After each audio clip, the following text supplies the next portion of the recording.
Shoppy, Cal, thank you for jumping on the podcast. Thanks for having me. Let's talk all things Palm Jumeirah. All right, used to obviously specialise in Palm and have done for a long time.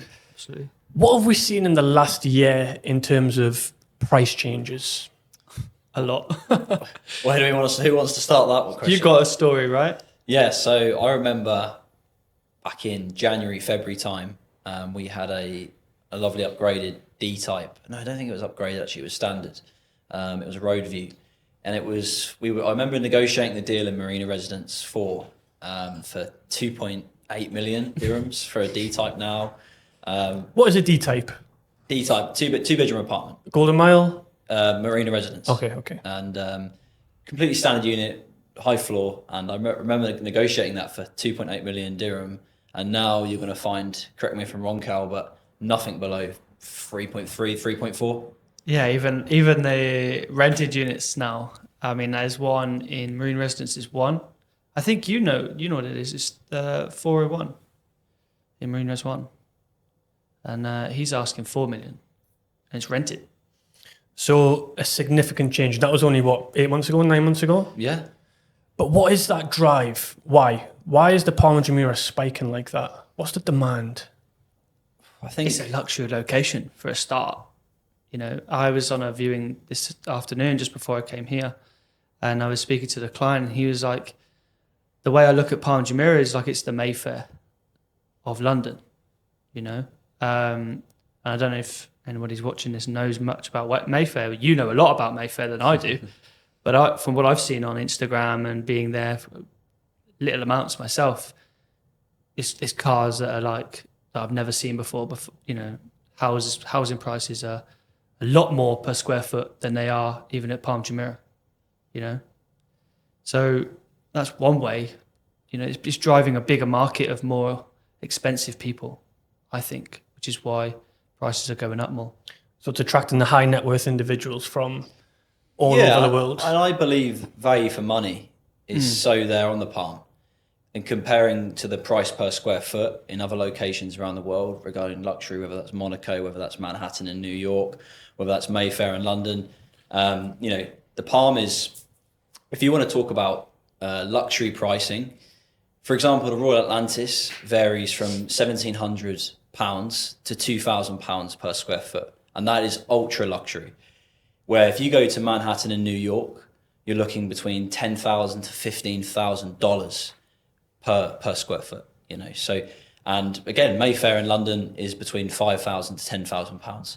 So when a client asks me, where do I see the growth in the Palm, and how can the prices keep increasing? Well, if Dubai wants to be the number one city, and the current number one cities and locations are Manhattan, Mayfair, all these places, and they're at that price, and Dubai wants to be far better than what they've ever done, then why are the price per square foot not going to increase what they've done there?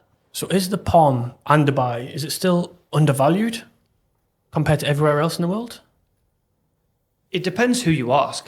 If you ask me, definitely I think it's still undervalued because they're only building luxury things on Palm Jumeirah. You know, all the things that are coming to the Crescent, they're now becoming more and more luxury. There's less studios. You know, I don't think, you know, there's only, I think 2 or 3 buildings that actually have studio apartments in them. You know, a lot of the buildings now are starting from 2 bedrooms to 3 to 4 to 5 bedroom penthouses, you know, duplexes, exactly. So I think the market's still going to increase, but there's a lot of skeptical clients because we are in a very, very risky location being in the Middle East. So just going back to, obviously there's a lot of things being launched and there's so many launches per day in Dubai now being off plan. There's a lot of construction on the Palm and I see there's a lot of recent launches. Yeah. Talk to me about them. So the most recent one that me and you are aware of was the Vitalia launch by Pinnacle, which is on the East Crescent by Ellington Beach House, actually. Very, very luxury residences, only going to have 45 total units in the building, right? And if you was to ever go on the Crescent, me and Sam spend a lot of time on the Crescent. You know, we do runs most evenings. We're walking there. We're meeting clients there. That waterfront living is unparalleled. That's the reason why a lot of people come here to Palm, is because of that waterfront living.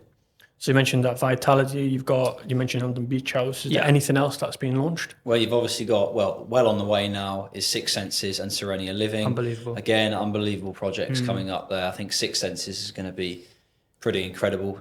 Serenia Living, nothing bad to say there either. I think it's going to be also a fantastic project. You've also got that Armani beach residences as well. Yeah, very luxury. That's super luxury. So is this going to challenge Atlantis the Royal then?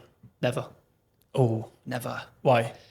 Because of what they did, and it's how outrageous it was. I don't think anything compares to the prices there. Per square foot. That's kind of your building in terms of me and your partnership on the Palm. We've had this discussion.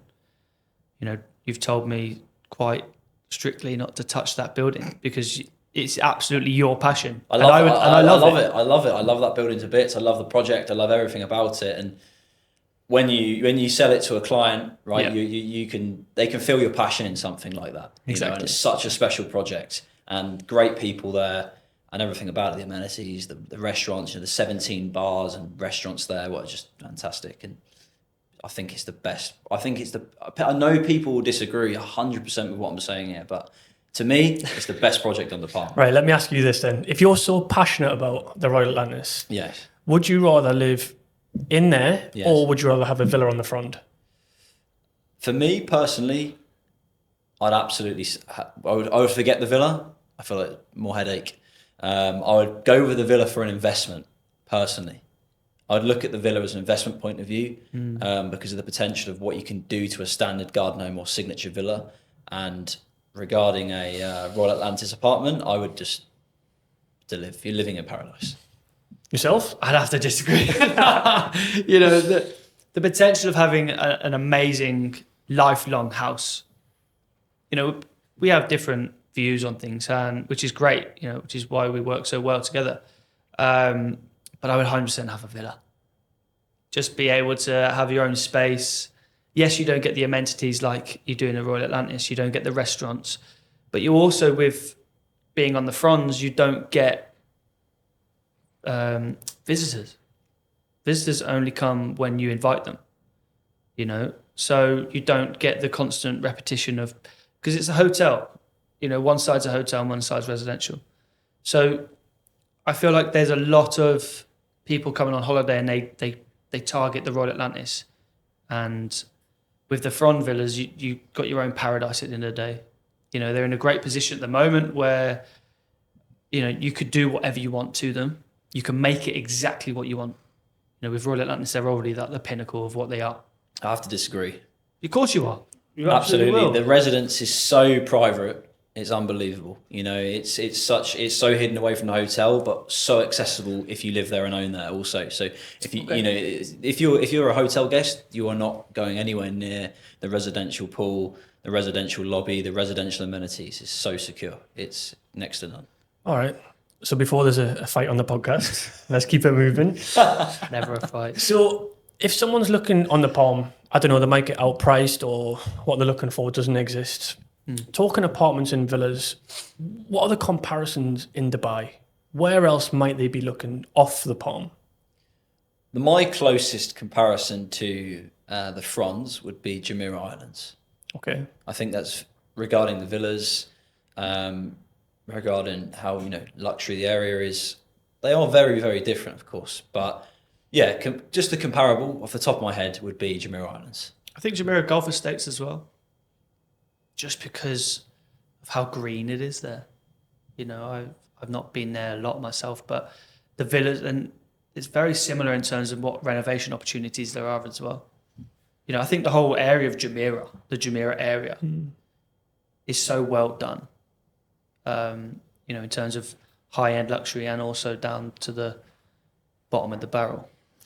And talking luxury apartments, where might someone be looking off the Palm? JBR. Jumeirah Beach Residences, Emaar Beachfront as well.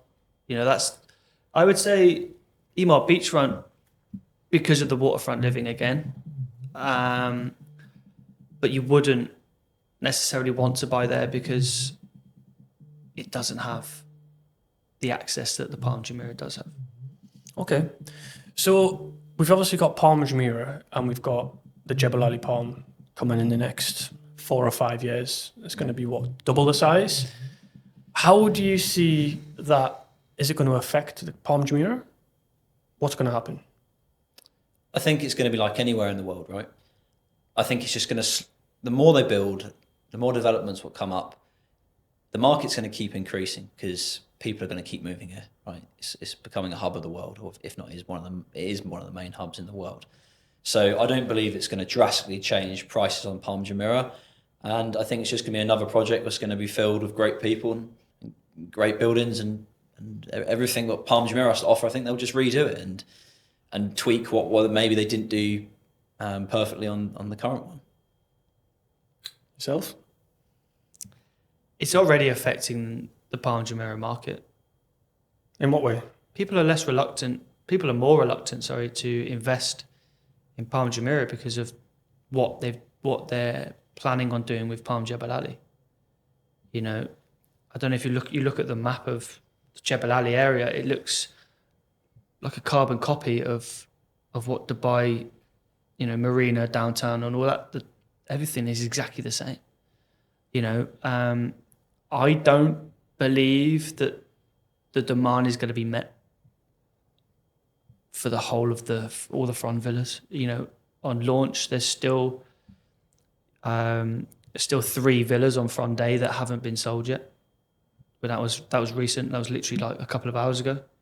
And there's still villas popping up, and usually the real incredible projects are the ones that just sell like that. You have 24 hours and they're all gone. I understand the Palm Jebel Ali is massive. Where's all the money going to come from? Is another question we need to ask ourselves. Where's the money going to come from? You mentioned a few tweaks that the Palm Jebel Ali's got. What have you seen so far in terms of the tweaks? I know it's very early stages, but what have you seen that's different so far? I think one of the most obvious ones are, put this on the screen, where the bridges are going to be going on to the crescent of Palm Jebel Ali. Yeah, I like that. I think that's so obvious and everyone knows this, but really that's just something, they've hit the nail on the head with that. That's going to reduce traffic off the trunk 100%. and make it, so because a lot of people on the Palm Jumeirah currently, for end users, right, unless you're retiring or you can work from home consistently, a lot of people have put off the crescent because they feel like it's a longer drive, which it is. I don't think it's drastically that much of a difference. However, but if that's what the client has in their head, right, that's going to stop them from making that purchase and moving forward. Yep. But with those bridges being there, that's just going to cut the time completely, and it's not going to change their travel time at all. No. One more tweak I think that they're going to add, I believe, is that Golden Mile doesn't come with a gym. I think, if the Golden Mile, those entry-level apartments came with a gym and a pool, I think that would then really entice people to move there as well. Because a lot of people don't want to buy Golden Mile because, yes, the location's great. You have West Beach, only, 50 meters away maximum, right? But you don't get to, come home after a long day and spend your own time in a residential pool, or wake up early in the morning and be able just to go down the corridor and go to the gym before you go to work. So if they add all these things that they're saying, it's going to help Palm Jebel Ali. All right, some interesting tweaks there. Is there any hidden gems that we or the audience might not know about currently on the Palm Jumeirah? Any little hidden gems? Who's going first? You go first, mate. No, go on. I want to hear yours. Tell me something I don't know. What you don't know, because we have meetings. What's your hidden gem? My hidden gem is the helicopter pad down on the Far East Crescent. I only found out about this maybe a couple of months ago. Okay. And it's the only one on the Crescent, which is amazing. So people can actually fly there. And I didn't realise this until a couple of months ago. So that's a massively hidden gem. I'm not sure how you missed that. There were helicopters flying in, but we'll go with it. Well, no, because I only see the helicopters come to JBR and at Emaar Beachfront where they do the skydiving. What about the Atlantis ones that take off at the old Atlantis? The The tour ones. Is that what you're talking about? No. He's talking No. about the one right on the end. So you have the whole crescent, Yeah.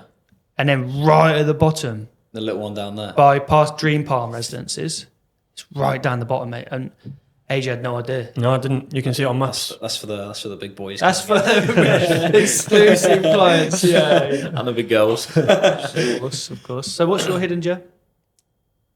Club Vista Mare. Go on. Fair. Club Vista Mare, no one talks about it. They've got, it's just a G+1, and it's just top floors, obviously residential studios, full sea view, direct beach access next to Shoreline and also next to Tiara. They've got a good restaurant, club, very, very quiet, very peaceful. Parking's unlimited parking. It's a huge car park for what it is. It's paid, but it's a great little spot. As soon as people think of clubs on the Palm, they think of the classics, along West Beach. So yeah, for me, that's a little gem. You've got a little gem, haven't you? I have, but I don't know what it is 100%. I remember Chris Boswell shared a picture on his Instagram, and it was 2 underground tunnels going to the Crescent, and I was like, whoa, that's unbelievable. Whether it exists or not, I actually have no idea. Where is it? It's on Front End, right? Yeah, like 2 fronts either side. Yeah. But he doesn't get much wrong, to be honest. So He's a big player in the market, so I think his word is kind of 100%. 100% right. We need to find these tunnels. Yeah. So if you were to buy something on the Palm today, and you both had 4 million budget dirhams, what are you buying and why? What are we buying for? Investment or are we buying for personal You use? tell me. You've got 4 million liquid cash. What are you buying right now? So I would Both. Okay, personal use. Yep. Absolutely 100% a Marina Residence is C-type, which is a 2-bed plus made. Why? Because you get a full view of, depends which side you are on though. So the 02 series, 03 series and the 04 series on Marina Residence is mainly 3 and 4. So with number 3, you get a full view of the marina, but you also get a lovely view of Royal Atlantis and the whole Crescent on that side as well at night time. An investment? That's a tough question because there's quite a few really good ones, but I don't want to steal your one because I know what you're going to say after. Come back to me. You do yours and then come back to me about mine. Go on then, 4 million investment and end use. We'll start with investment. So simple as it gets, but I think it's a great little project. Palm Views. Personally, Palm Views West. I'd buy 3 studios there. Bread and butter. Bread and butter. Rent them out between 80 and 100k a year. Yes, that is a variation, but obviously the new rentals what are coming in, they're renting at 90 to 100k, and obviously the tenants what are renewing, they're still obviously a bit lower. So yeah, I would go there. You can pick yourself up one there. I mean, the Bayutra estimate now is 1.36, so 3 units there might be slightly over the budget, but that's what I'd go with. If you've got 4 million, you've probably got 4.5, haven't you? Yeah, exactly. Yeah, exactly. Got to pay. Yeah. And end use? End use, either be a Shoreline 2-bed or a Marina Residence 2-bed. Nice. Very similar for me. Nice. Both great. So yeah, that's what I go. I would now go to 7 Palm. I would buy 1 residential. So I have one online actually at the moment, plug myself. Full sea view, 1.6 million dirhams, 1.625 vacant on transfer. So I'd buy one of those for investment as well, because they return incredibly well. And then also maybe a couple of hotel units within the building as well, which are roughly around 1.1 at the top end. Very good. All right, so let's go like a bit of a sticky budget. Let's say 20 million. Because you're close to getting something amazing, but you're still quite far away. So what's 20 million going to get you? Well, you could take on a good penthouse renovation opportunity. I think you get yourself one of them around 11, 12 million at a good price. Seaside a little bit more.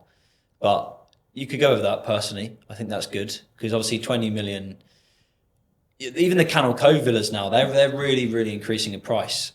So it depends. Is the 20 million would be that your renovation budget too, or just a purchase? Purchase. Just purchase. So either a Canal Cove villa or a penthouse on Shoreline or Golden Mile. Yeah. 20 mil? If I could get a triplex in Marina Residences, then I would do that. But they are just above. I mean, I've got one online, 22 million, standard, vacant right now. You know, God willing, you know, the owner will accept 20, but you never know.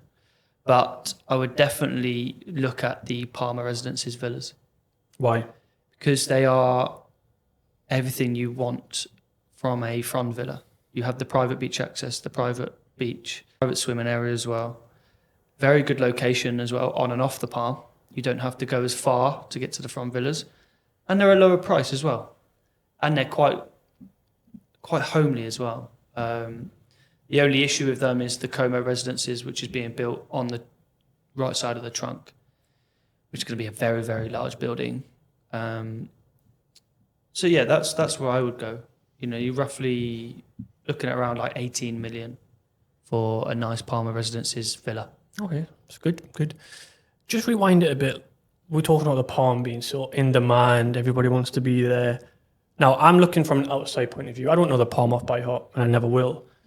But when you go up to somewhere like Sushi Samba and you look down and you see empty plots, there is a lot. Yeah. Why are they not being built on? Why are they still there? Yes, some of them are for sale, but if the Palm's so in demand, why are they not going? Well, they can't build more land, yeah? They can't create more land. Obviously, theoretically they can, but they're not going to add more land on the fronts, are they? So I guess people are holding on, sitting on them. They're just literally seeing their investments just up and up and up and up. Yeah. So it makes sense also, and until that price comes along one day, they'll just go, right, now's the time. Or they might be holding on, you know, for family reasons. They might be for their family in the future. They might be building a family home. Anything really, it depends. What prices are we looking at for these plots? Depending on size. So there's a signature plot on one of the fronts, and he's asking 63 million dirhams. Good price? Overpriced? Put it this way, it's around 5,000 dirhams a square foot just for some dirt and sand, right? I don't believe that's a great price, because you could literally look at another front which has got a massive BUA, built up area, allowance, and it's 62 million.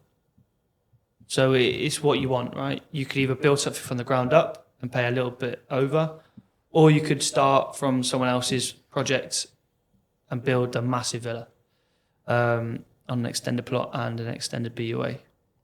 But you also have, I mean, it's also dependent on location, because there's some plots on front J, which one of the top left is the top left plots, top left front. And I think the tip villa is, you know, if you wanted to buy all of them, there's 5 available right at the top end. I think the client's asking around like 600 million. So there's some special people on the Palm. Sure is. Who's living on the Palm these days? Who do we know? Who's your favourite one, you know? Big clients, big VIPs, celebrities. Put me on the spot here, my favourite one. Yeah.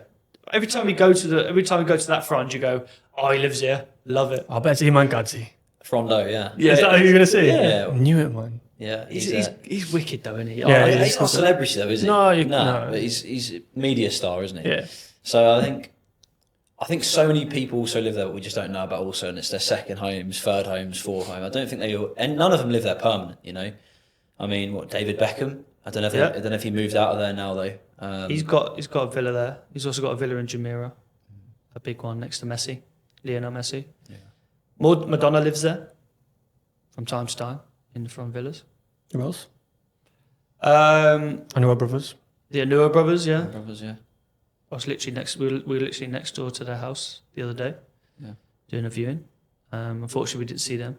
I met Samuel on Friday evening in the Royal Atlantis. Me and Harry, one of the new starters from the office. Me and him went to get some dinner, have a catch up, get to know each other better. And I met Samuel. He was at the Royal Atlantis. What, Sam Anwar? Yeah. No way. Yeah, pleasant guy, really lovely. Very cool. They're incredible, those guys. He's now in Amsterdam. They were there having dinner and then they left. Constantly flying around the world. Yeah. Who else? Who else do we? I mean, the owner of Damak Properties, Mr. Sajwani, lives in one of the large villas there. You know, and he's not a celebrity, but he's a very big character. There's a lot of big players. 100% a massive load of big players. I mean, not just the celebrity world, the business world, right? You know, business-wise, yeah. Business-wise, sure. A lot of people we don't know of names, Of but you know, as big as it gets, to be honest with you. That's the market that it attracts. That's what they want. There's also some young guys living on there, 20, 21 Yeah, year olds, yeah, crypto, exactly. e-commerce. Millionaires on there for sure. But It's a place where everyone wants to be. I think I swear we was on Palm Jumeirah, and didn't we drive past that massive house that had the 2 Bugattis on? Yeah, that was levels. Yeah. And then the week later, there was an F40 GT3 RS. Culling in. Just got its new selection out, yeah? Yeah, it's crazy. Brought them out of hiding. New garden decorations on the show. Literally. But that's motivation. When you drive down the Palm, Exactly. When people, I always think like, people think like, oh man, I want to work 40 years so I can earn 100 grand a year and like make 10 grand a month. And it's like, come on, think bigger. Yeah. It's like, why are you capping your own beliefs? You know, sky's the limit. Sky is the limit. When you see that, and we're fortunate enough to see that daily. And that's something that I'm truly grateful of, because majority of people don't get to ever see that. And that's something I see every day of my life. And I get to work in the best luxury locations in the world. And I think, honestly, that's what makes this business bearable, is because it's such a tough business to be in. Anyone in real estate will tell you, no matter how long you've been in the game, it's never gets easier, really. But on the side of that, I get to prop my laptop up in the Royal Atlantis whenever I want and work from there, or have fantastic meetings there, or just spend my weekends there, you know. then people with the 2 Bugattis and the GT3 RS, they wouldn't have had it easy. They wouldn't have, no, not at all. And that's and just to add, you know, that those guys that we have access to sometimes, you know, they're obviously very busy people, but when you do actually have a conversation with the people that are in those positions, they're very, very pleasant to actually speak to, because they understand the graft that you guys, that me and you are putting in to try and get to a position where those guys are, you know. And I've had most of my intellectual conversations and most long, meaningful conversations and relationships at the moment are with these people that own incredible villas, and they own other investments around the world, and they own any car that they want, they can have. Do you know what I mean? So it's quite refreshing to be able to have access to that sort of clientele. A lot of them would have started from the bottom as well. Exactly. Worked their way up. Less fortunate positions than I've been. 100%. It shows it can be done. Yeah. Cool. That's the Palm podcast wrapped up. Thank you you for jumping on. A lot of knowledge shared. Thanks for having us. And if you ever need anything on the Palm, contact Sam, contact Callum, Exactly. and they'll be happy to help. Great. Thank you. Thanks,